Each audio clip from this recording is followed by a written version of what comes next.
Mi abuelo, en paz descanse, dedicó gran parte de su vida al trabajo como trailero hasta que alcanzó la respetable edad de 70 años. Durante su larga carrera, se mantuvo a salvo de accidentes, pero experimentó algo tan increíble y paranormal que, cuando lo compartió con los demás, nadie pudo creerle, ni siquiera sus propios colegas. Esta inquietante historia tuvo lugar en una oscura noche mientras se dirigía rumbo a Tijuana. Decidió hacer una parada en una cachimba para cenar, descansar y prepararse una jarra de café para el largo camino que aún tenía por delante. Mientras cenaba, notó la presencia de un joven que, como dicen, tenía algo en los ojos.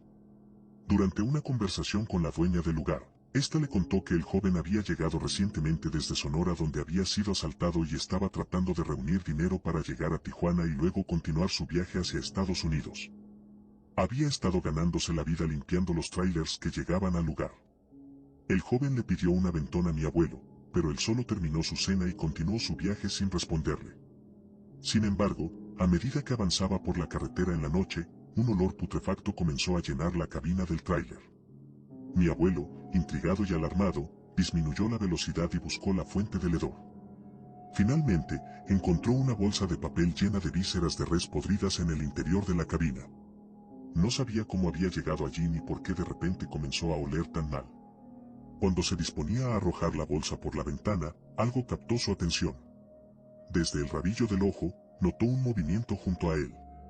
Al volverse, se encontró con una escena aterradora. Una cabra negra intentaba entrar por la ventana del tráiler. Pero no lo hacía de manera torpe o impulsiva, sino con una especie de inteligencia. Primero asomó la cabeza, luego una pata, y así sucesivamente, avanzando gradualmente hacia el interior del vehículo. Mi abuelo estaba aterrado y, sin saber qué hacer, siguió conduciendo mientras lloraba en silencio y rezaba. La cabra se sentó en el asiento del copiloto y se quedó mirando fijamente hacia adelante, como si estuviera completamente consciente de su presencia.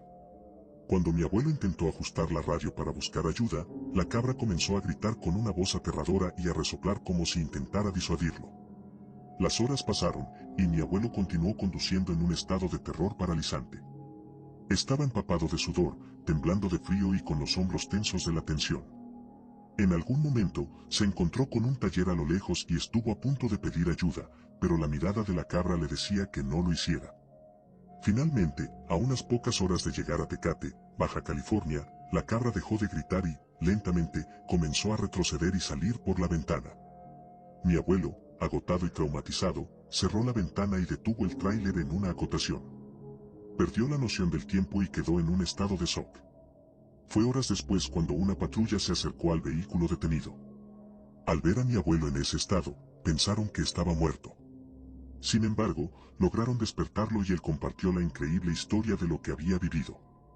Desafortunadamente, los elementos de la patrulla no le creyeron y pensaron que estaba sufriendo una especie de paranoia. Estaban más interesados en recibir un soborno de la empresa de transporte que en investigar lo sucedido. La empresa, siguiendo el informe de la patrulla, decidió darle un año de descanso a mi abuelo, argumentando estrés laboral. A pesar de regresar a trabajar después de ese periodo, mi abuelo nunca volvió a ser el mismo. 2 años después, se jubiló, marcado por esa inexplicable y aterradora experiencia que lo persiguió hasta el final de sus días.